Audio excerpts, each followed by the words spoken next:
explain the science of prayer, usually mind always operates from duality. If you utter a word, he is not good, means already you came to the conclusion he is bad. You can't take a stand, he is not good does not mean he is bad. Let us stop with he is not good. You will never take that stand. As a natural flow, your logic is always taught to take the extreme stance. The moment you hear the word he is not good, immediately you know he is bad. Understand, duality keeps the mind alive.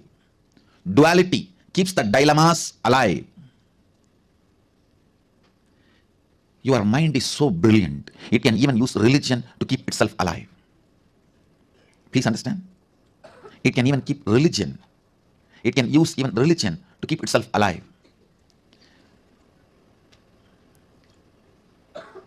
Prayer is one of the most misunderstood, abused concepts.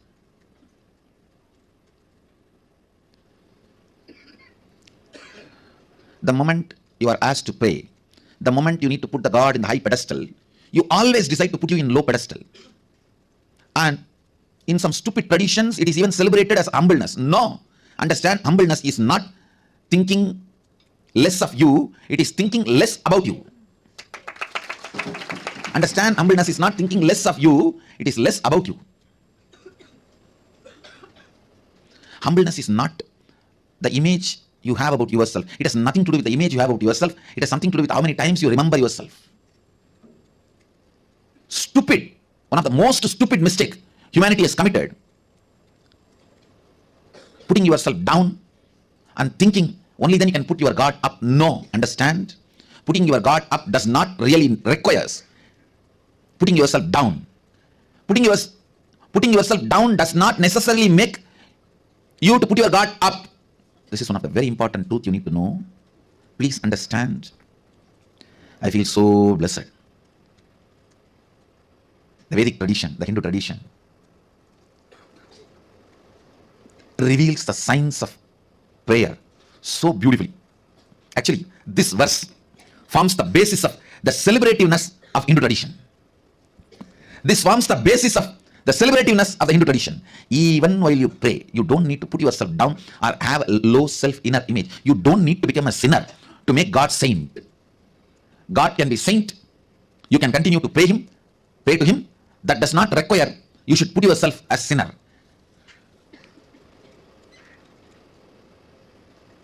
In any form, consciously engaged powerlessness will only lead to bondage, whether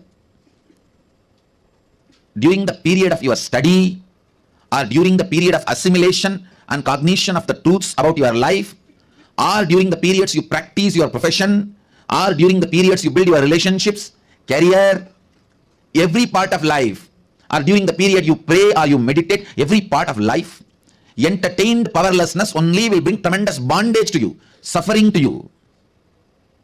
Understand? Even in front of God, you don't need to feel powerless to pray to him, to ask him. What a mature tradition. Even while you pray, remember, God is above, true. But you don't need to be below. You don't need to be below for the God to be above. Sohamasmi, Pushanye Karshe, Yamasurya Prajavatya Vyugarashmin Samuha, Tejo Yate Rupam Kalyanatamam, Tate Vashami, Yo Asavasau, Purusha Sohamasmi. Listen. So many of the stupid attitudes, aptitudes, cognitions you build, thinking that it is necessary to get the grace of the God, put yourself in the guilt, powerlessness, which actually no way supports you, helps you to experience enlightenment, or the higher consciousness. Remember the right context and bring prayer in your life. Prayer itself will lead to enlightenment. That is why I tell you, always pray to that source, O source, where you and me are one and the same. The Sohamasmi is the reality. I ask you, I do not know whether that source is now in Guru's being or in this body. It is based on the level of completion you have. If you have too much incompletion inside you, naturally the source will be on the Guru's being. If there is less incompletion, more completion in you, the source will start moving towards you. When you become completely complete, the source will be centered on you. So, you don't even have to worry where the source is. Just say, oh, the source, where me and you are one and the same. And make whatever you wanted. You can ask him and ask him, please make this into reality. You can also put a footnote. If something I'm asking is not right for me, then give me the intelligence to develop myself. Or you can also say, even if it is not, you think it is not right, I want only this. No, you have a right. You have a right. All I'm asking you is, have the right understanding so that that prayer becomes a beautiful process for you to experience oneness, Advaita. Understand. Please remember, whether we understand or not, catch it or not, indeed, the reality is Sohamasmi. That is why the Upanishad uses the word indeed. Whether you got it or not yet got it. Sohamasmi, I am he. You can tell him, oh source, I feel bored of doing all these completion, these, that. I know you are intelligent and capable of making completion happen in me. Please make it. That is enough. It can be such a strong, powerful process for completion. And understand, never ever a prayer uttered from the right context goes waste or unheard. Never think, never doubt it goes waste or unheard. You can shake sun, you can move moon. You are not just a developed version of monkey. No. You are not just a developed version of monkey. You can move sun, move moon. Prayer from the right context will directly lead you to enlightenment without any of that feeling cheated. If you have wrong context about the prayer only, then you will feel cheated. Oh, I prayed for 10 years for this, he did not give me.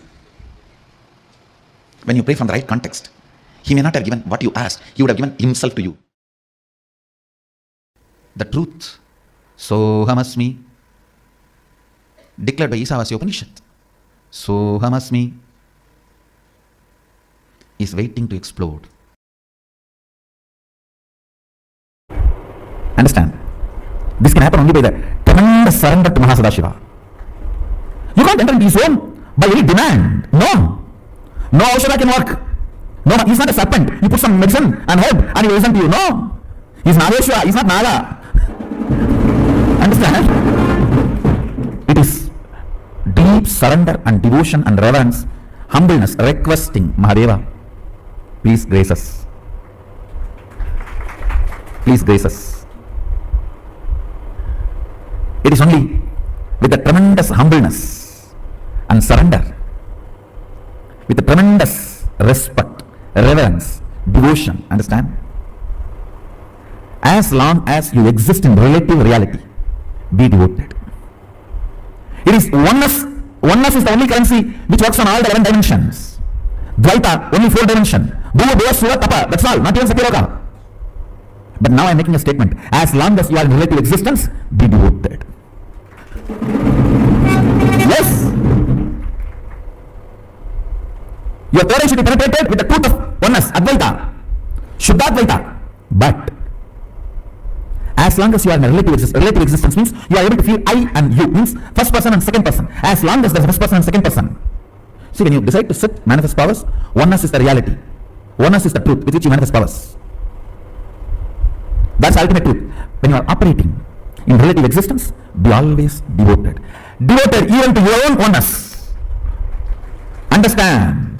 Understand this word. Upanishad says, Sohamasmi. Even when I pray, I am you. Even when I am you, even when we are one, I pray to you. Upanishad has a beautiful word. Sohamasmi. Even when I am praying, I am you. So even when I am you, as long as there is a relative reality, I pray. I am devoted to you. I know you and me are one and the same. But as long as there is a relative existence, till I feel there is a skin for me and skin for you, I am devoted to you. People ask me, when thousands worship you, why do you bow down so much in front of the deities? And understand, this is the secret. When you sit in oneness, you should know very clearly, even when I pray, I am you. When you are operating in relative existence, you should know, even when I am one with you, I am praying. I am devoted to you. In relative existence, always be devoted. In the reality, always be one. Understand, duality is not ultimate. I am repeating again. Oneness is the ultimate truth. That does not mean in relative existence you will be arrogant. No. You will be humble. In relative existence, you will be humble. That is why I say, the Advaita I am teaching is Sutta Shivadvaita. In oneness, even when we pray, we are one with you. In relative existence, even when we are one with you, we are devoted to you. Be humble, be devoted even to your own oneness. Sometimes when I go to devotees' houses, I directly go to puja room and do the puja. Some of the devotees will keep my foot also. When you do the arti, I have to show to all. I cannot move the hand. I have to show all only. That's what is this on you are showing arti to your own Guru. What can you do? It is a symbol of my oneness. I am devoted to that. Even I bow down to. See, you have both component. Your oneness, Shuddhadvaita, and your relative existence, to which you are going to be devoted. That is going to manifest in you more and more. That is going to be strengthened in you more and more. Kailasa is the space of ultimate oneness. Sachidananda, ultimate oneness. Understand? Kailasa is the space of ultimate oneness. And if you hear only the Shabda, you can read your mind. If you hear only the Nada of Kailasa, you can read others' mind. I'll repeat the verse once, read out the translation, then give you the commentary. Agnenaya Supataraye Asman Vishwani Deva Vayunani Vidvan Yuyot Yasmajjuh Puranamena Bhuyishtam De Nama Bhuktim Videma Agnenaya Supataraye Asman Vishwani Deva Vayunani Vidvan Yuyot Yasmajjuhuranamena Bhuyishtam Te Nama Bhuktim Videma. I'll read out the exact translation. O Agni, the fire god, knower of all our actions and all that is worth knowing, you must take us along the righteous and auspicious path of completion. Please listen. You need to understand this. First line, O Agni, the fire god, knower of all our actions and all that is worth knowing, means, even the modern science proves, when your brain knows something, that area gets lit up. The knowing action happens when the fire moves into certain part of the brain. Please understand. Everything may be there outside you. You will not know if the fire does not move in your brain. If the fire moves in your brain, only then you will know what is happening. So, fire is responsible for knowledge, knowing to happen in you. Listen carefully. Fire is responsible for the knowledge to happen in you. I tell you, fire gets fully awakened by integrity. Nothing. Just follow intensely integrity. In 12 months, you will have a kind of a fire in you through which you can know anything you want to know. Anything which comes in front of you and you want to know it, you will know it. That fire is called Di. In Sanskrit, we use the word, a single letter, Di. All the ancient languages, fire is addressed as Ti. In Sanskrit, in Tamil, in many of the ancient languages. Listen. Di comes as a gift to you because of your integrity. Just 12 months decide. I will live in the space of integrity. No question of missing. It's just awareness. Awareness practice, nothing else. The D will be awakened in your brain. That D will give you the intelligence to know everything you want. Anything you want.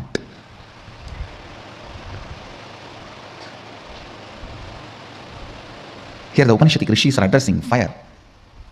Oh, the fire god, knower of all our actions, means only if the fire happens in different parts of your brain, knowing happens in you. Knowing happens only if the fire happens. So without the knowledge of fire, knowing cannot happen. Knowing is very closely associated with fire.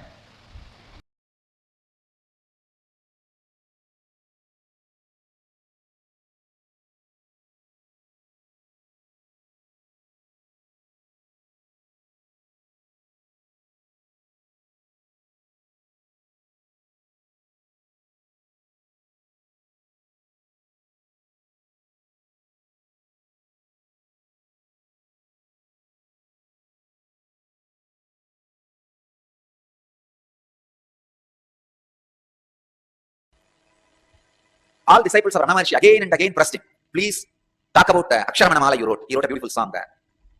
Marital garland of letters, Aksharamana Mala on Shiva, and Prema Bhakti, and Madhura Bhava. Again and again, people are pestering him, please give meaning for it. You explain. He said, there are something, if it is spoken, it is degraded, that's all. The very word will make it dirty. Either you should just understand and keep quiet about it, just deny the very existence of it. But if you start speaking verbally, the whole joy will be lost. The whole thing will become dirty. It will be reduced to words which can be given any meaning. So again and again and again, Ramana Maharshi avoids talking about his great ecstatic love with Shiva. Then one disciple asks him, if it is so sacred, if it is so secret, why did you sing it out? Why did you share it with us? Then Bhagavan says, I did not sing it for public. I sang for Shiva. Only few people were around me. Were there when I sang. But those few people I felt they are my very extension. They are not different. Just because those few were very my extension, only they were around me, I sang to Arunachala. Same way, when Manikavasakar was asked to give meaning for Tiruvasakam, he just smiled and showed Nataraja, just climbed those steps of the Garvandir of Chidambaram Nataraja and disappeared into Nataraja. I can understand. Surely you can't reduce it by verbalizing. It's too much, too sacred. Even I cannot verbalize exactly what is the great ecstatic Prema Bhakti. Maybe I can inspire you all by talking few things about and sharing one or two techniques and definitions, that's all. So I wanted to make it very clear. In satsang today, I am not defining Prema Bhakti. I am not talking about Prema Bhakti. I am only giving some techniques for you to achieve Prema Bhakti. So whatever I am talking should be taken in the sense of inspiration or technique, because it's too sacred. Nelatamareya Nithyananda Dande, Palatamareya Rushiyante, Tilatamareya Tailadante, Maratamareya Tejitante, Bhavatamareya Brahmanakishta, Chennamalli Garjunan, Nilavanar, Aryavarutu. It's from Akkamma Devi. Like the treasure hidden in the ground, taste in the fruit, gold in the rock, oil in the seed, the absolute is hidden away in the heart. No one can know the ways of Channamallikarjuna. Akkamma Devi, one of the great Prema Bhakta, lived like a child in ecstasy. She sings, it is hidden so deeply, you can't sing about it, you can't tell about it. That's the truth. Manikavasakar very beautifully saying, says, Karandabal kannalodu neegalandar pola, Sirandadiya sintanayul tenuri nindru.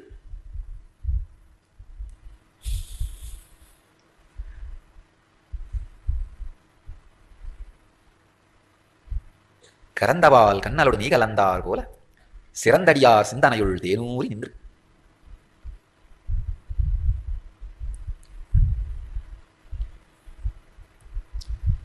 Ramakrishna says, if you go to a feast, before the food was served, there will be a lot of talking. When the food is served, the noise will come down. You will hear only the noise of asking, hey, one more vada, one more laddu, little more rice. Only those few words will be heard. But after a few minutes, even that will not be heard. Ramakrishna says very beautifully, only the sound, chop, chop, chop, of food being tasted in the mouth, or the sound of the curd in the leaf plate, only that will be heard. I can say, these great sacred sentiments, they are neither the noise of gossip, nor the noise of get the laddu, get the jaggery, get the vada. No, it is the noise of chup, chup, chup. Akkamma Devi has nothing to tell, but she has something to sing. It is too much. See, if you are too much in stress, you may not want to tell anything to anybody to show that you are weak or stressed, but your face will show. You will do something like that sometime. Oh God. Your face will show it. Same way, Akkamma Devi doesn't want to tell anything. She can't. It's too much. But same way, she can't keep quiet. It is too much inside. She's just singing. She has nothing to tell, but a lot to sing. That is why she's singing. Nelatamareya Nithyananda, Palatamareya Ruchiyante, Tilatamareya Tailadante, Maratamareya Tejitante, Bhavatamareya Brahmanakishta, Channamallikarjuna Nilavanaru Aryavarutu. Like the treasure hidden in the ground, taste in the fruit, gold in the rock, oil in the seed, the absolute is hidden away in the heart. No one can know the ways of Channamallikarjuna. She is not telling anything in this, no meaning. Final conclusion of this whole statement is, the ultimate is hidden in your heart. Nothing can be told. Tell that in 2 words. Why do you need a big poem? because it is too much to be told in 2 words. You can't do anything. When you are possessed with that experience, anything you do is poetry.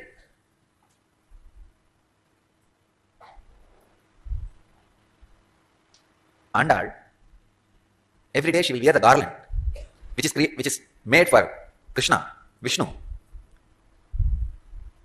One day the father, of course, who brought her up, we don't know who is the physical father or the biological father. We only know somebody who brought her up. Periyalvar. So he caught her. Then all of you may be knowing the story that he made a new garland and took it to Vishnu, and Vishnu doesn't want to wear it. It fell again and again, and he asked, "Get me the garland worn by her." Then he realizes her glory. And somebody asks her, "What do you mean by wearing the garland for Krishna?" She says very beautifully, "No, I am wearing it for his pleasure. I am beautifying my body because he is going to see me. He is going to enjoy me. He is going to experience me. No more independent identity. Even the body is offered to him, Krishna. Krishna Prasada, or Nivedya, kept for Sri Krishna." That is why Krishna could not feel that is a different body. He said, "Let me wear the garland, put on her body." Achalamurti and Sachalamurti. The statue was Achalamurti and Andal was Sachalamurti. Because there was nothing inside Andal except Krishna. Dressing up, because Krishna will see me. This belongs to him. So Akkamma Devi has nothing to tell, but she has to tell something. So that she expresses her extraordinary ecstasy. When you are in Bhakti, you don't possess Bhakti. Bhakti possesses you. It's not like one more thing. You have it in your house. Oh, these objects. I have Bhakti also. No. Bhakti will own you. You can't own Bhakti. As long as you own Bhakti, it is not Bhakti. It's managed Bhakti. Bhakti is awakening of the non-mechanical parts of your brain.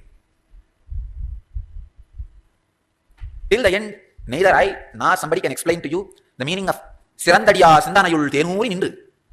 No. I can give you the translation, but I can't give you the meaning. Translation says, in the heart of the devotees, you ooze out like a honey. What do you understand? You understand the word honey, heart of the devotees, oozing out, and you try to fix all that and create a visualization. That's a heart. And like pus usually oozes out in the womb, from the wound, the honey oozes out from the heart. If really honey oozes out from the heart, what do you need? You need a bypass surgery. Or open heart surgery. How will you describe? How will you explain? It is only the ecstasy which can sing. For Prema Bhakti, explanation is not possible. Only experience is possible. Maybe. How my eyes expand when I utter these words. How my throat chokes when I sing these words. The joy my body language expresses when I recite these verses. And the courage my being radiates with these great words, these sacred sentiments. Maybe. I hope that can transmit this into you. The experience may be transmitted into you. That is the only reason I do go on singing, talking every morning. Otherwise, there is no other way. There is no other reason why so many words should be used to sing about something which can never be sung, to explain about something which can never be explained. Maybe I'll try to define one or two things from the Narada Bhakti Sutras. I read thousands of books in at least 3-4 languages which I can read and understand. Only one book, in my experience, does not talk about the subject at all about which the book is supposed to talk. If it is Yoga Sutra, it talks completely about yoga. If it is Brahma Sutra, it talks completely about Brahma. There's one book does not talk about the subject which is supposed to be talking, which the book is supposed to be talking. That is Narada Bhakti Sutras. The title is Bhakti Sutras, but till the end, Narada is not able to touch 1 inch of Bhakti. He goes on beating around the bush, because the bush itself can't be beaten. He just stands in this corner and takes a photograph. Oh, this looks nice. And jumps that corner and takes one more snap. Oh, this looks nice. But till the end, he's not able to create a portrait of the person. Understand? No one can create a portrait of Bhakti. You may take different snaps from different corners and say that this is the most authentic photograph. No. Here is a one snap from one corner from Narada's Bhakti Sutras. Naradastu tatarpata kilacharat tatvismarane paramavye paramavya kulateti. The essential characteristics of Bhakti are the consecration of all activities by complete self-surrender to Him an extreme anguish if he were to be forgotten. Oh God. He is describing the deep passions and passion in this one sutra. Self-surrender, an extreme anguish if he were to be forgotten.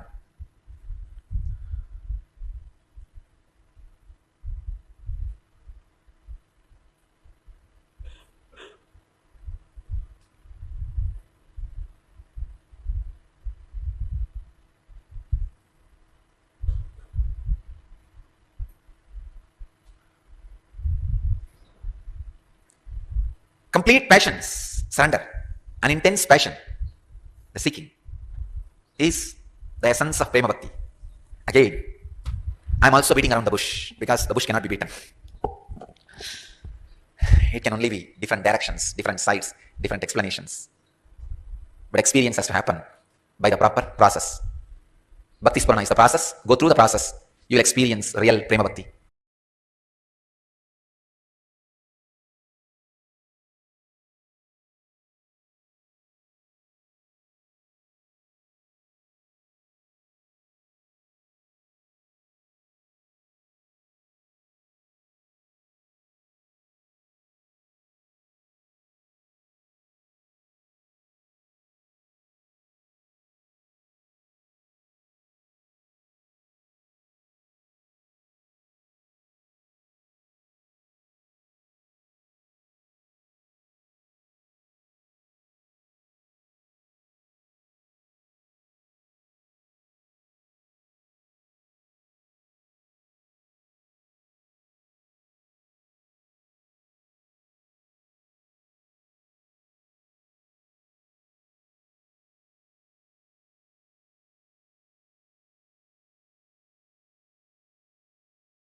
Experiencing this Prema Bhakti, such beautiful, so much explained to us. First, the right attitude to have for prayer, Sohamasmi, where you understand, you cognize that even when I put God in the higher pedestal, I will not put myself in the lower pedestal, because even when I worship you, I know I am you. Sohamasmi. And then from there, so beautifully, Swamiji will say, elaborately explain to us about Prema Bhakti. Swamiji said, something that can never be explained, it can never be expressed or understood. You need to experience it. Otherwise, they will only try to make an intellectual meaning out of it.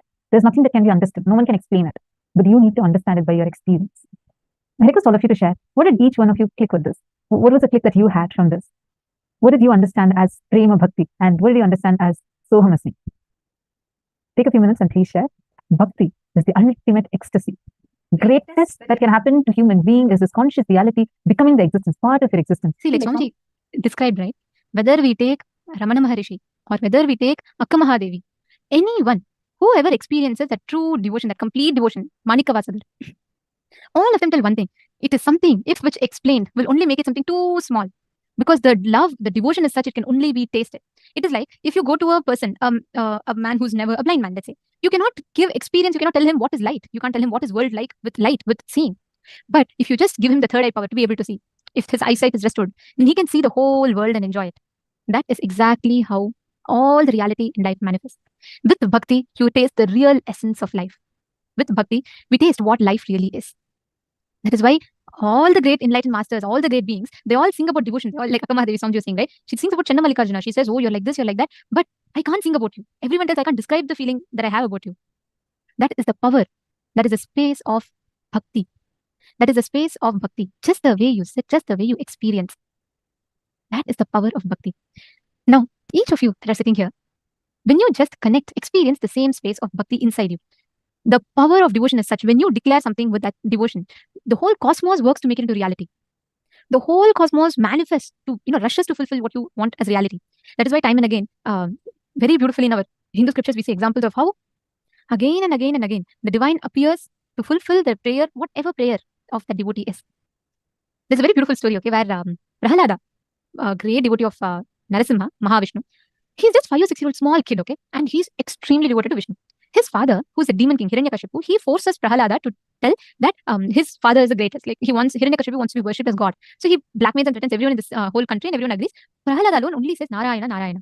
And this goes on. Even he tries to kill his own son. He tries to do sorts of things just to his own son. The things that happen. But Not every time Mahavishnu himself comes and he saves her. He saves the child Prahalada. And at one point, Hiranyakashipu gets extremely angry, frustrated. He says, if show me where your God is. You're saying Narayana is great, Narayana is great. Show me where Narayana is. The scene is so beautifully depicted. That Prahalada was about to raise his hand. He was so small. By the time he can raise his hand and choose. Suddenly Vishnu, lying down from his Ananta Shesha, he gets up and he starts running. He starts running and Lakshmi is wondering, divine concept of Vishnu, she's wondering what happened, why are you running like this? He says, oh, you don't know. I don't know where my devotee Prahalada is going to point his finger. Whichever place he points, I need to go and stand there. When you are devoted, even the Lord listens to your prayers. That's why Swamiji tells, you don't become a puppet in his hands. The God becomes a puppet in your hands. That is the power of bhakti. When you experience Paramashiva is real, you experience that the God is puppet in your hands. Sri Krishna Priyan is saying there are many times when the experience is too much for the words to describe. Very true. And Shane has posted, prayer uttered from the right context is always heard and never wasted. See, the concept of prayer, right? What all of us are taught. We're all taught with continuous guilt. Oh, you have to put yourself down to keep God in the higher pedestal. No, it is not required. Hindu tradition is not something that puts you down to make the God high. Just because you're down does not make the God high. Just because God is high does not make you down. God is the highest manifestation because he is the highest manifestation. You are just experiencing that space. All you need to do is just experience that you are him. Correct. Sanjay Arya has posted, same with Krishna and Draupadi. Absolutely. Every time when Draupadi was in trouble, Krishna himself comes. He rushes to fulfill her prayer. See, understand, there's a very beautiful significance in this. Most of the Western thought current, school of thinking, we're all taught you're a sinner. From birth, you're a sin. You are born out of a sin. So you are a sinner. You have to pray to the Lord for redemption. All these are the types of thought currents we hear. All these are the types of cognitions that we know. But actually, please understand, Hinduism tells the very introduction you get to about you to you is you are consciousness. You are a manifestation of that ultimate consciousness. The only thing you need to do is radiate that. God does not need us to be low for him to be high. He manifests the unembodied, the formless becomes the form just to remind you that he is you. You are him. We are all the reflections of that divine. Bhakti does not surrender. It does not mean you're saying, oh, I know God is higher than me, so I'm lower than him, so I surrender to him. No. Surrender means I am one and the same with the God, and he is me, I am him. Because of that oneness, I surrender myself to God. That is the beauty. That is the juice of oneness. Yes, Bhakti possesses you. Priyatma Surupni has posted what Swamiji said. Bhakti possesses you, not you possess the Bhakti. Absolutely. You can never own Bhakti. You can never say, okay, I want to, if it is, that is why only by the grace of the Guru you worship Guru. There's a very beautiful line in the Devarams, in the Tamil songs, Paramashiva. The line says, Avanarulale Avantal Vanagi. Shiva Puranam declares, only by his grace can you worship him. Without his permission, without his grace, you cannot worship him. The moment you're having that Bhakti itself means understand it is by his grace that you're having Bhakti. That is the power of Bhakti. That is the power of devotion. That deep feeling connection, that deep space of oneness in you. Each enlightened master, just visit each one's life. You will see in the most toughest of situations also, the way that devotion they stand with. There's a very beautiful incident from Krishna's life. I love this incident a lot. So once there's a great king, his son and his wife, they're all deeply devoted to Krishna. Okay. And the only thing that was stopping them was the attachment that they had with each other. Krishna, the ever-loving, ever-compassionate one, he decides to show the world their greatness, the greatness of this family. So he goes to the king, and then the king, the mother, the queen, the king, and the son, all are so rejoiced at having Krishna in their place. So they all do Pada Puja to him, they all wash his feet, they all feed him with food, everything. And they're all like waiting, and the king says, Krishna, you have come to my house. Ask whatever you want, and whatever you want, ask Krishna, we want to give you. Please, we want to offer something to you. Krishna says, no, you will not be able to give what I want, it's okay. Then the king and queen are shocked. They say, Krishna, we live for you. If you have come to our house and we can't give you, then what is the point of our existence? Ask whatever you want, Krishna, please. We want to offer something to you. Then Krishna says, okay, are you committing are you promising you'll give? And the king and queen says, anything that is ours, we'll give it to you, Krishna. Then Krishna says, okay, give me the right half of your son's body. The king and queen are shaken. Their only possession, their only attachment is the son. And the son, the king and queen, they don't know what to tell, but they don't want to tell no to Krishna. They have, on top of it, they have committed more than their commitment. The whole life they waited for this moment to offer something to Krishna. That moment, the son comes and then he tells, oh, Krishna, you want me? I'll give my own body to you, like that. And he has the mother hold one side, the father hold one side. And, he's saying, okay, he's being cut into half. At that time, the left side of his body, the left eye is crying. Okay, there's tears in his left eyes. Then Krishna looks at him and asks, what do you mean? Your left eye is having tears? That means what? You're pained, you don't want to be offered? Then the prince very beautifully tells, no, Krishna, my left side of the body is feeling extremely pained. That what did it do that it cannot be offered to you? You're only choosing the right side of my body to you. That very moment, Krishna blesses, smiles, blesses them, and he gives all the things. Of course, the son is restored back in all his health and glory, and Krishna showers them with the eternal residence in Vaikuntha. He tells, it is this devotion. He tells, thousands of years to come also, the whole planet Earth will sing the glory of your devotion. See, for us to experience that, you don't need to cut your half body and give and all. The only thing that the master asks for is our ego, our identity, that stupid identity that we all hold on to, which does not allow us to experience the highest space. What stories we are telling are all extreme cases where they're all like, you need to be a different metal to go through these tests. Nowadays, if even simply the guru tells you, okay, you go and live in the Adinam, take sannyas, we think, oh, something he has to gain. Otherwise, why he's telling me like that? Maybe he wants something out of me. That is how convoluted our logic has become. But those days, the devotion they had, the strength of the personality, the character each one had was amazing. Every single being, if you just see the way, the force that drives them is bhakti. And when bhakti drives you, you cannot have anything that stops you. See the story of Kannappa. I can go on telling so many stories. We're talking about bhakti. That is the power. If you just go on connecting to the divine. So another very beautiful story from Vittala's life. Like I know I can go on telling hundreds of stories like this. Everything in Hinduism is based on this bhakti. And like Swamiji said, it can never be described. It can only be tasted. I cannot describe the sweetness of mango to you all, right? But if I give you a piece of mango and you taste it, you will know the sweetness of it. Bhakti is something like that. If you have it inside you, if you just cherish that inside you, you will experience the essence of it. From the reality that Paramashiva is real, he exists, he's alive. See, if you are too rigid, if you are too dry, you cannot experience bhakti. And every one of us have the component of bhaktiness. We only need to do one thing, which is let that experience flow through us. Contemplate on this one truth. How Paramashiva is manifesting in your life. How that bhakti is real. How Paramashiva is manifesting in your life. Take a few minutes.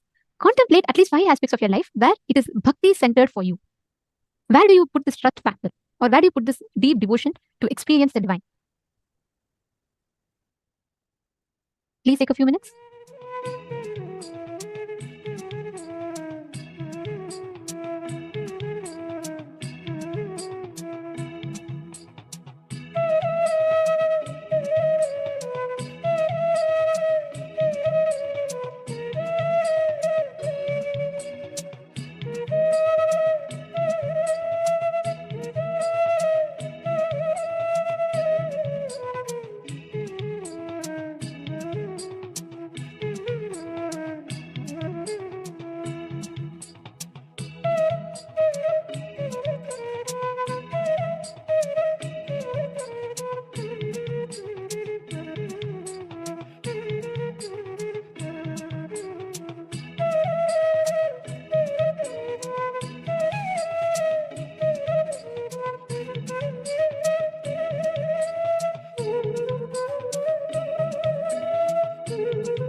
Let's enter into the powerful power manifestation session.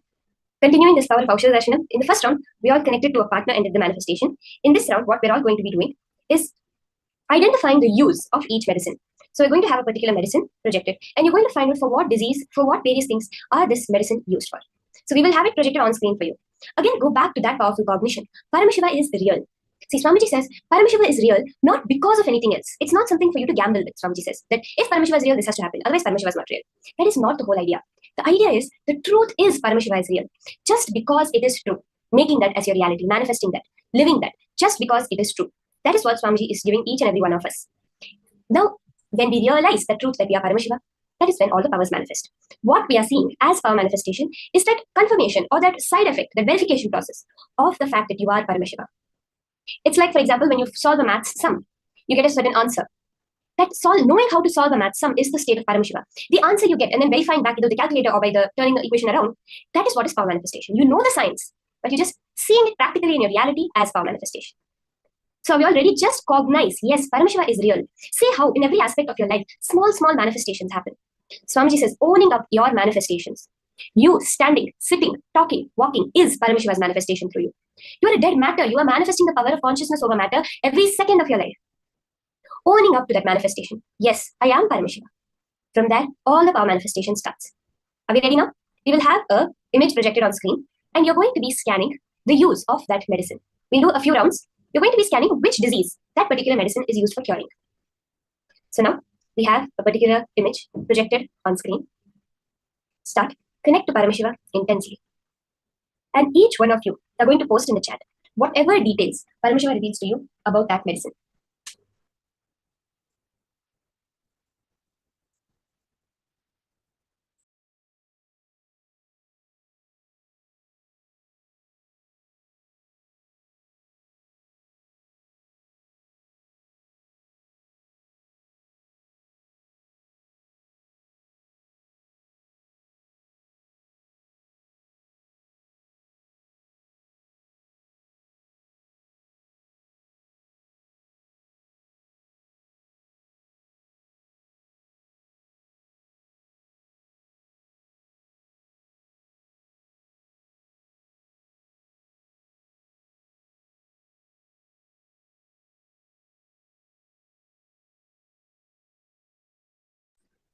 Connect to Swamiji, establishing on your true nature, your original nature as Paramashiva from that space dimension.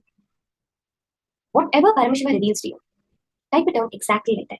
Chant the Mahavakya. That Mahavakya, that sound is powerful enough to swallow up any of the other thoughts, the length, breadth, and depth happening within you. Chant the Mahavakya intensely. Let Swamiji himself just download, manifest what disease, what is the use of this medicine.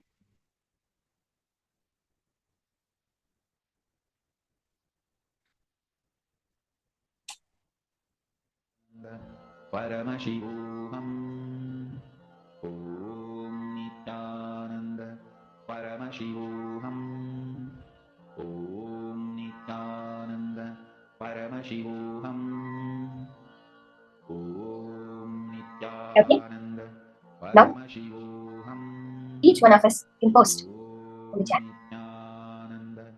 of your respective meanings. You can all post now. Whatever Paramashiva has to be. Okay, we have brain and heart, blood posted. Ma Jennifer Corridor, Ma Maha Gupta is posting.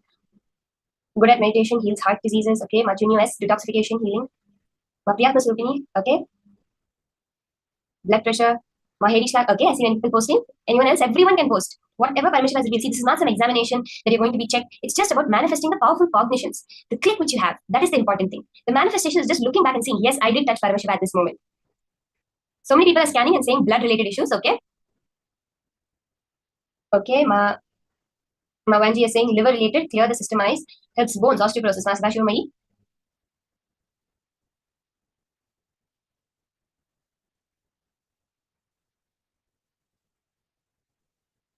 Yes. Many people are scanning and telling more and more. Okay, let's verify the answer now. Let's see what the answer is. What are the details that of the diseases that this certain herb, this particular herb heals? So this is the Gloriosa lily. The name of the herb is Gloriosa lily. In its indigenous regions of southern and tropical Africa and parts of Asia, the Gloriosa lily has long been valued for its medicinal uses. In Indian Ayurvedic medicine, the plants are used to treat skin conditions such as leprosy, ringworm, itching, ulcers, and bruising. It's also used in poultices to treat arthritis and sprains and snake bites. In parts of Africa, the tubers are used to make eardrops and relieve gum irritation. The leaves, tubers, and sap treat parasitic infestations such as tapeworms, roundworms, and liver flukes. Many people saw liver. Ash from burnt leaves is used to promote wound healing. Gloriosa lily sap is used to treat acne. All parts of the plant are toxic, should not be ingested as they contain an alkaloid compound colchicine. They are cultivated commercially as a source of colchicine. It's considered an important medicinal plant due to its traditional uses in the treatment of gout, wounds, snake bites, ulcers, arthritis, cholera, colic, kidney problems, typhus, itching, leprosy, bruises, sprains, hemorrhoids, cancer, impotence, and infertility. So many people, yes, Ma Fatima, you have posted skin rash or joint pain. Skin rash is correct. It cleanses the liver. So many people saw it cleanses the liver. Now you've seen antibacterial, treats parasitic infestations. That is what the Gloriosa lily is used for healing. Let's do another round now. See, for everyone, the more and more you manifest it, that is when you'll see how the manifestation happens. So we did the first round now. Now with the same space, 2-3 people got the word liver. Now what each of you are going to do is post the details. Don't just say heart infection. What are the details that you're seeing? How exactly Paramashiva is revealing it to you? Where it's used? All these uses of a particular herb. Okay? Are we all ready for the next round? Let's have the next picture projected that we're all going to be scanning now. So this is the next herb that we're going to be scanning. Just connect to Swamiji, chant the Mahavakya. Whatever details Paramashiva reveals to you, post it exactly like that in the chat.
Okay, let's all start posting now in the chat.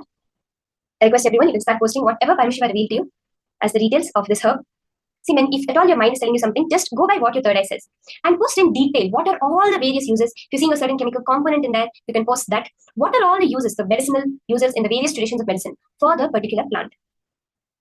We have purpose to heal kidney, anti-inflammatory, ease the heart palpitations, nervous system, tea, ointment, antibacterial, blood circulation, calming. We have many people answering. If there's anyone left to post, give up smoking, Mahabhaktiya, for circulation, memory, Patanja Devane. Keeps calm, helps headaches, nerve-related, gives beauty, keep fresh, can cure headaches. Okay, blood vessels, hypertension, anti-inflammatory, unclear thoughts, bad dreams, passive thinking patterns, overloaded. Okay, heals throat and cold. Gets squeezed and soaked in water. Okay, let's see the answer now, what this herb is.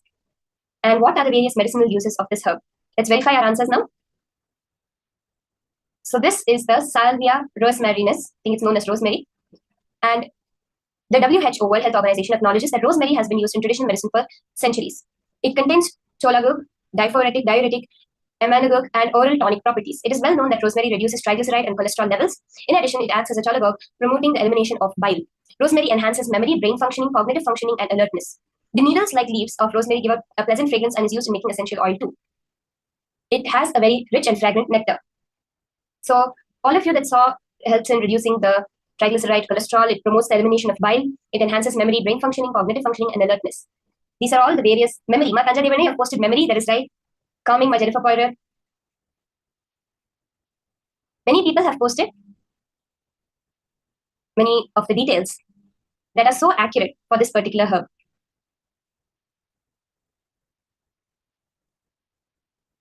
So all of you can see how the more and more you do the manifestation, the more and more you see how Paramashiva was doing it. See, even if you got one thing correct, I'm telling each and every one of you, if there's even one small thing you got correct, it's celebrated, you can just get up and do a Atma Pradakshina, Swami says, because at that moment right now, you have touched that space of Paramashiva. You have experienced that isness, that existence of Paramashiva, just because it is the truth. If you have any questions or doubts, you can post it in the chat. And any doubts, you can clarify with us in the chat. This whole power manifestation science, as revealed by Swamiji, is the science of how to manifest your powerful cognitions as life.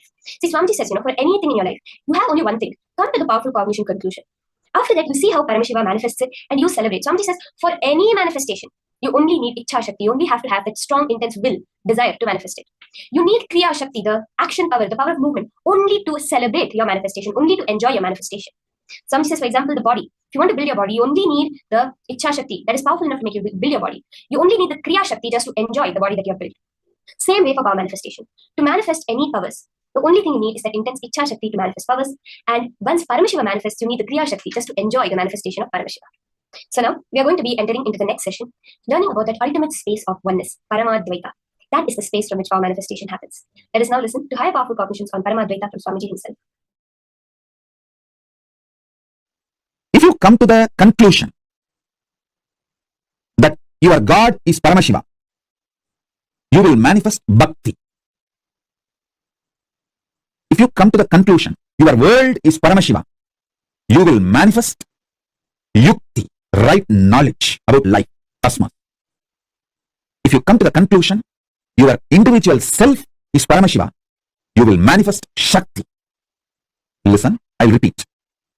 If you come to the conclusion your God is Paramashiva, He decides when you will be born, how you will be living, when you will leave the earth, where you will reach. If you cognize that, if you understand that your God is Paramashiva, He is living intelligence, independent intelligence, living alive right now, you will manifest so much Bhakti. Wow! If you understand this whole world, this Jagat is Paramashiva, you will realize you will have amazing strategies to win, to be successful, to be consciously productive. Understand that word, consciously productive. Success is not winning over others. That is social success. Winning over others, having more money than the others, having more power than the others, having more things than the others. That is social success. What I am talking is conscious success. Feeling that you can do anything. Ishwaratva. That comes to you when you know this Jagat is Paramashiva. Yukti, amazing Yukti. Anything you see, you will just know the strategy to deal with it, live with it. When you come to the conclusion, your soul, Jiva, is Paramashiva, you will just manifest Shakti. Listen. Knowing Ishvara, your God is Paramashiva, makes you manifest Bhakti. Knowing this world, universe, Jagat is Ishvara, Jagat is Paramashiva, makes you manifest Yukti. Knowing yourself, Jiva, individual, is Paramashiva, makes you manifest Shakti. Knowing your Jiva, your Ishvara, your Jagat, knowing your Jiva, your Ishvara, your Jagat, all the three are Paramashiva, is Parama Advaita.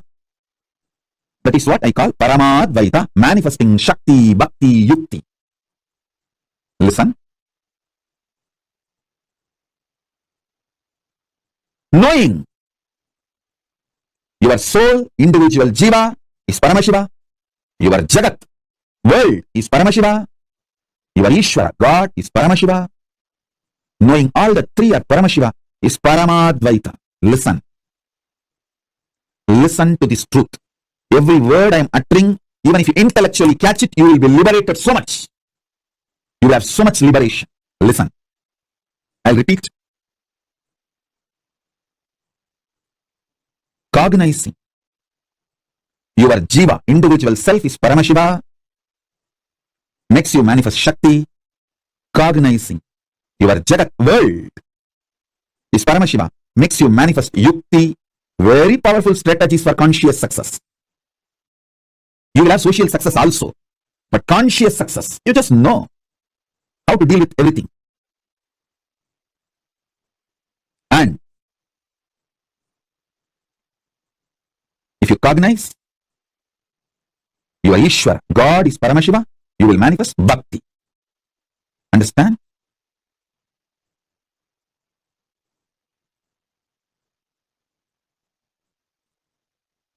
Realizing your soul, Jiva, Jagat, your world, Ishvara, your God, all three are Paramashiva, is Parama Advaita.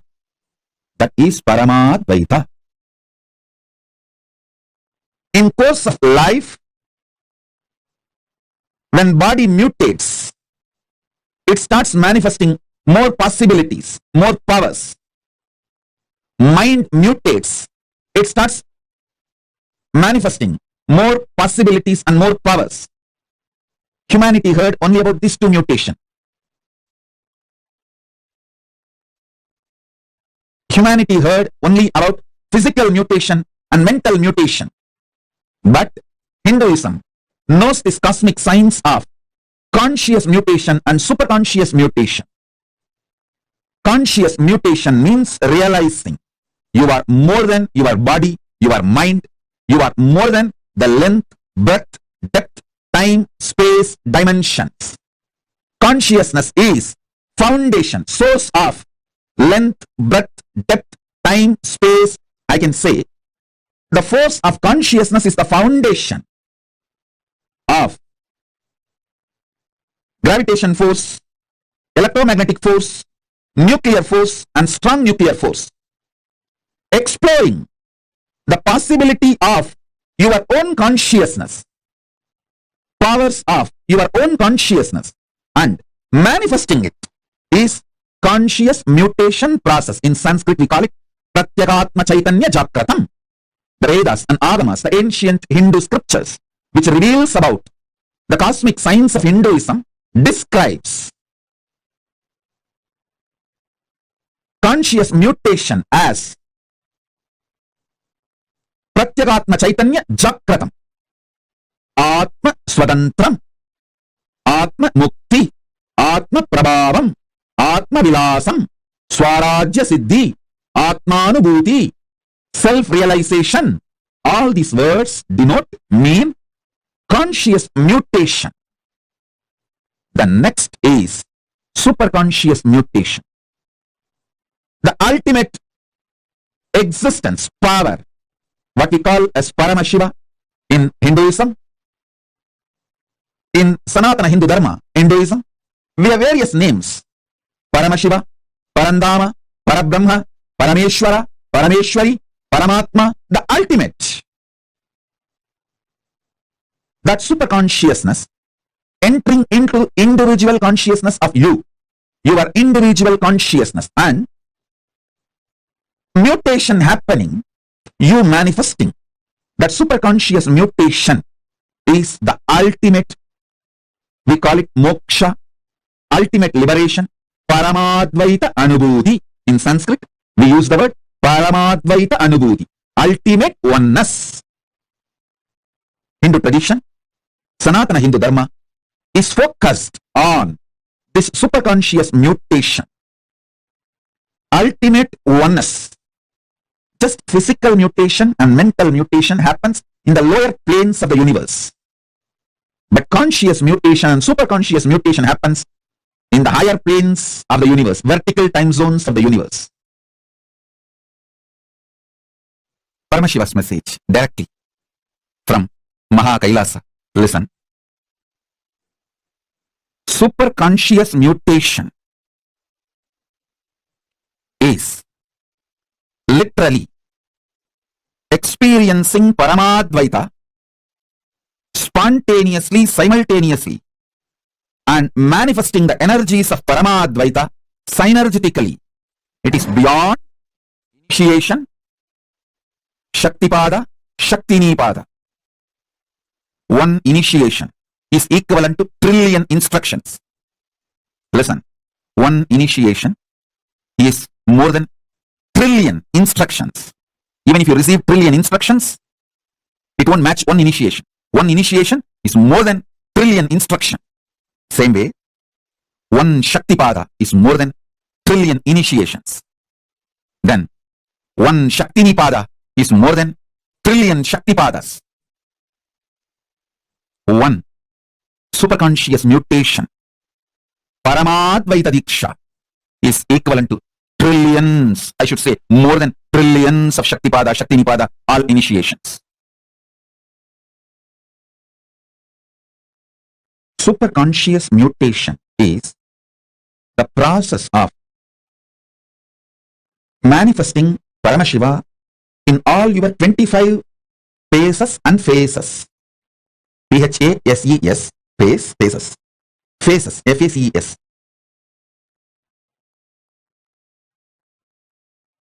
All of us have 25 different dimensions which functions spontaneously, simultaneously, without getting confused with each other. Listen. Your ability to put your body in autopilot mode, like your heart beating itself, blood purifying itself, liver functioning itself, digestion happening on its own, logical thinking, cognizing happening on its own, emotional processing of how you feel about others and yourself and situation, the emotional cognitions happening on its own. If you just look, 25 different dimensions of you is independently functioning spontaneously, simultaneously, synergetically. So understand your logic, which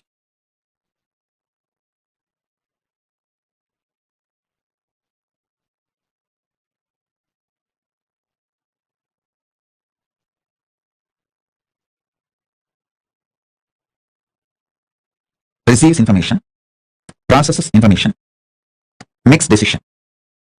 Your emotional cognitions receives inputs, processes, and decides. Understand? Listen. Your core cognition, how it projects itself to others, and how it feels about itself, and how it is. All these 25 different dimensions of you getting superconscious mutation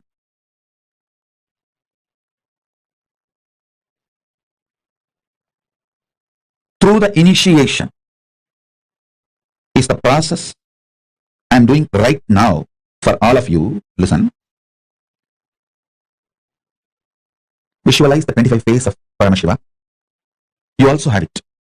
You also have that same 25 phases. Different phase of you is each of that phase. So understand, all the 25 phases of Paramashiva manifesting in you with the same superconscious powers of Paramashiva is the purpose of the initiation I am doing now, right now. The core phase of Paramashiva is exactly what he is. In you also, the core phase of you is exactly what you are, not what you feel or what you project. No. What you feel as you are is different than what you are. What you project as you are is different from what you are. The core of what you are and the core of what is Paramashiva is made to feel Parama Advaita oneness during this initiation. I have experienced in the parallel universe what is Paramashiva in Kailasa, what is me in this Bhuloka. The core of Paramashiva, what he is and what I am, is one and the same. That Parama Advaita, when I ignite in you through the initiation, all the different dimensions of Paramashiva, all the 25 phases of you starts getting awakened, starts manifesting. The Parama Advaita Parama Advaita is an extremely powerful superconscious mutation process. When I renounce all my expectations about you, you flower into me. When you renounce all your expectations about me, you manifest in oneness with me. Parama Advaita happens when you renounce all expectations. So I declare now, as a living manifestation, Paramavatara of Paramashiva, I renounce all my expectations about all of you. All of you decide to renounce all the expectations you have about everything, including the expectations you have about this initiation. Just sit with a pure Tyaga. Be Tyaga Raja. Be pure Tyagi. Tyaga is the royal way, connects you to manifest Parama Advaita with Paramashiva. It's an immediate way of manifesting the superconscious mutation. People ask, oh, through initiation, just like that I can do what I want. You can. Just drop all the expectations you have about you, from you, by you, and all expectations you have with Paramashiva, with universe. Drop everything. And sit now with the Tyaga as a Tyagi. Parama Advaita and Saranagati. Paramadvaita from the space of Paramashiva, Saranagati from the space of you, both are parallel universe, synergetic, spontaneous, simultaneous trigger. When he triggers Paramadvaita Anubhuti, you experience Saranagati. When you trigger Saranagati, he experiences Paramadvaita Anubhuti. When you trigger Saranagati, he experiences Paramadvaita and he triggers more Saranagati in you, and your more Saranagati triggers more Paramadvaita in him. So end of the day, Paramadvaita and Saranagati merges into one and becomes one beyond oneness.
Swamiji just explained to all of us about Paramadvaita Anubhuti.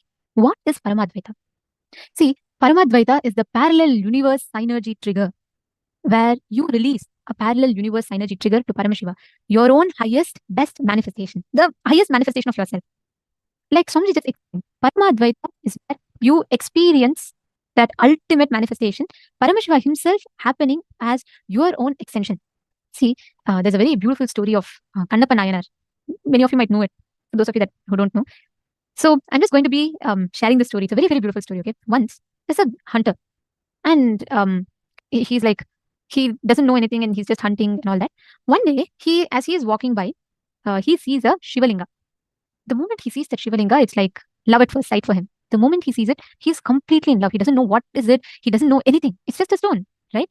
He sees it and he's like suddenly he feels so attached, so much in love with it. He's unable to forget it. He's unable to forget Paramashiva. And he's like, next day again, he goes back to that place. He sees that the priest of that temple is worshipping that Shivalinga. He sees that he's offering some flowers. He's pouring water and doing the Abhishekam. And then he's giving some food to eat. He sees it and then he learns, that is Paramashiva himself. But Kannappa Nayanar is he's a hunter. He doesn't know mantras. He doesn't know great rituals. He doesn't know any of this. He's a mere hunter. But he's in love with Paramashiva. He doesn't even know who Paramashiva is. He's just in love with Shivalinga. He sees this priest doing this and he understands, okay, this is a way to express love. You should give sacred bath. Okay, you should give some food to it and you should offer flowers and decorate. So he's so excited and but he can't go when the priest is there in the temple. They'll not love. It's a remote temple in a forest, so there are not many people. It's just a Shivalingam and the priest is offering. And he waits for the priest to go so that he can experience his intimate time with Paramashiva. So as usual, the priest used to come every morning. He'll offer the rituals, puja, everything, and then he will go. After the priest leaves, Kannappa Nayanar will come to the deity and he will see the Shivalinga. He will see, okay, there's water. He's just had the Abhishekam. There's like beautiful flowers decorating and there's food kept to eat. Immediately, Kannappa will get an idea. Oh, if this is a way to experience and express love for this deity, I will also do the same. He immediately goes. He goes. All he knows as food is what? He goes and hunts the animal. He gets the meat of the animal. And then he goes and he plucks some forest flowers and, wild forest flowers, leaves and all that. And now he has to carry the meat. He has to carry the flowers. So he puts the flower on his head. And then he needs to go to the river and get water. He doesn't have a way to carry water. So he goes, takes the water. He fills his mouth with the water. And then he gets the meat. And then he comes. And he offers the meat to Paramashiva. From his mouth, he pours the water to Paramashiva. He takes the wild flowers from his head and he offers it to Paramashiva. See, in Hinduism, we don't. It's considered actually like it's considered very inauspicious to offer like that. It's considered actually it is not right. You should not offer. It's disrespect to the deity if you offer from the mouth and all that. You should not do. And should be that's the typical as per shastras. But Kannappa knew no shastras. He had no knowledge of any of it. But his love was so much. And he does this offering. He sits and spends the whole day with Paramashiva and he goes back. Next day morning, the priest comes. He sees that there is meat in front of Paramashiva. He is just shocked. He says, "Oh Prabhu, when I am doing puja to you and I am taking care of you, how did in my presence, how can someone come and offer meat to you? It is against the shastras," and he's so pained. See, for him, he feels like some non-integrity has been done. For him, he feels Paramashiva should not be offered meat. And then he sees some forest flowers on Paramashiva. It's all scattered here and there. He's so pained by it. The priest is like so shocked. He starts crying to Paramashiva. He says, "Paramashiva, please forgive me. I don't know how this happened." He comes, clears up. Again, he puts Abhishekam. He again puts the proper flowers. He puts the proper chandan kumkum. He does the proper fruits he offers. And then he goes. Next day when he comes back, again the same thing happens. Again he sees meat. Now he's dejected. Every day Kannappa comes and spends time. Now Paramashiva decides it is time for the priest to know the power of devotion behind it. So the priest goes that day when he's falling asleep. He says, "Paramashiva, if my love for you is real, please tell me who's doing this to you. I want to know. And I want to stop that person. I want to punish that person for what he's doing." So that night Paramashiva appears in the dream of this priest and Paramashiva tells, "Okay, I'll show you the person, but I need you to follow one condition. You should just witness whatever is happening tomorrow hiding behind the tree. You should hide behind the tree. It should not be visible, but you should see whatever is happening tomorrow." The priest is shocked. He says, "All right, whatever Paramashiva wishes, I'll do." The next day morning, priest goes. He's all ready to see who is it who's doing this to his favorite god. Right? The priest goes and hides behind the tree. And as usual, Kannappa Nayanar comes and he brings meat. He carries water in his mouth. He puts the wild forest flowers on his head and he's coming, carrying the meat and coming. And then the priest is shocked. He says, "Firstly, we should not offer meat. This fellow is bringing meat to Paramashiva. On top of it, he's spitting the water from his own mouth on Paramashiva. This priest is not able to bear." Next, he takes his flowers from his head and he's offering to Paramashiva. He's giving meat. Now this priest is like boiling. He's like, how dare this person do it to Paramashiva? All he's doing against the shastras. He's offering meat and everything and he's extremely angry. But then he remembers what Paramashiva said. He remembers Paramashiva told him to just watch everything hiding behind the tree. So he keeps quiet. And Kannappa sits offers and he does whatever he knows. That's all. And then he sits in front of Paramashiva. He's just gazing at the deity. He's gazing at the lingam. He's just looking at it and lost in that oneness with the lingam. Now Paramashiva's Leela starts. Suddenly, the right eye of Paramashiva starts bleeding. But then Kannappa is shocked. He says that, "What is this? How to stop this blood? How can my Lord bleed?" So he runs, he tries getting some forest leaves and something. He's crushing paste. He's trying to stop the blood. Blood doesn't stop. It's bleeding. The right eye is continuously bleeding. And Hunter only, right? He doesn't know some great techniques and all. He only knows eye for an eye. He only knows killing, cutting, all of that. The moment he sees that the eye of Paramashiva is bleeding, he's shocked. He runs around and even the priest is shocked. He's like, "What is happening?" But he's continuing to watch. Kannappa goes, he doesn't know what to do. He tries stopping the blood doesn't stop. He cries to Shiva, "Please stop bleeding." What happened? Nothing happens, nothing is attended to, and Paramashiva's eye is bleeding.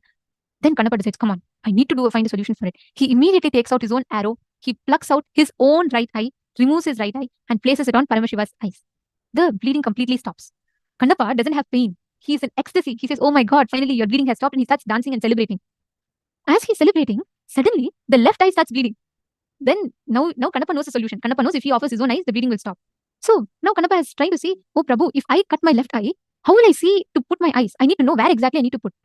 So beautifully the story goes. Kannappa takes his leg. He keeps his leg on Paramashiva's left eye just as an identification, like how we have the hand. Like that, he keeps his leg because his hands are going to be busy taking out his eye. So he puts his leg on Paramashiva's left eye. He's about to take his arrow and go and pluck out the left eye and offer. He plucks out the left eye, about to offer to Paramashiva. Paramashiva says, "Kannappa, stop." He comes out of the deity. He says, "Stop." And Paramashiva says, "Just to test your love for me, just to show the world the greatness of your love for me, I did this Leela. Now, not just 2 eyes, I will give you my 3rd eye also." And he blesses Kannappa with all the 3 eyes. And he gives him the ultimate mukti to Kannappa. And he tells, "Because you have given your own eye to me, you are like a father to me. Because an extension of your organ is in mine. So Paramashiva says, your name will hence be called as Kannappa, the one who gave the eyes to Paramashiva. The priest who witnessed all this realizes the greatness of love of Kannappa and comes and falls at his feet. This is precisely what is Parama Advaita. Like Swamiji said, no logic applies. Your only thing is that Paramashiva is the reflection of your highest identity as you. Whatever you carry inside of you is your highest identity. Paramashiva reflects that. Identifying that, connecting with that is what is Paramadvaita.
This is what is Paramadvaita. This is the real meaning of Paramadvaita. See, whenever we experience this space, you create a parallel universe synergy trigger to Paramashiva, to Mahadeva, to who he is, to what he manifests, what he radiates. Understand, every time you create this space in you, every time you manifest this powerful space inside of you, you are experiencing this exact same inner space. Magrazina Maria is asking, can a hunter collect karma? Could you explain, please? See, ma, what we understand from this modern days perspective versus what they had those days. Those days, even if you see ancient times, I'm talking about a time which is like thousands of years ago. And in those days, for a hunter, for people who lived in the forest, this was their lifestyle. They were extremely sensitive to the forest. They will not hunt. They have their own set of rules. And in that, when it comes in that particular, with that intelligence that they had at that point in time, with what they did, it will not create a separate karma for them. But of course, killing will give a karma.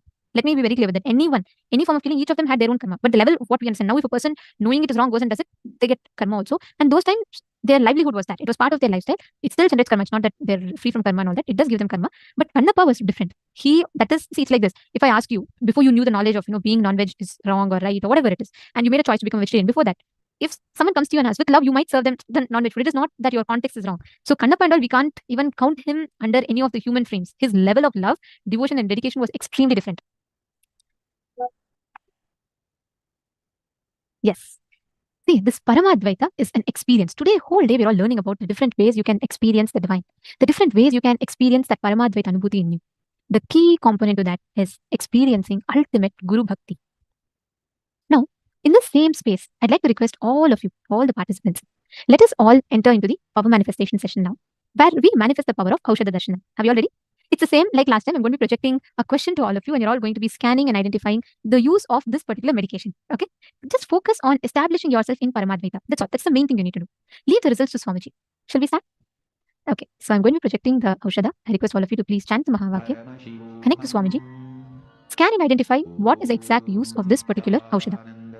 Paramashivoham Om Nithyananda Paramashivoham Om Nithyananda Paramashivoham Om Nithyananda Paramashivoham Om Nithyananda Paramashivoham Om Nithyananda Paramashivoham Om Nithyananda Paramashivoham Om Nithyananda Paramashivoham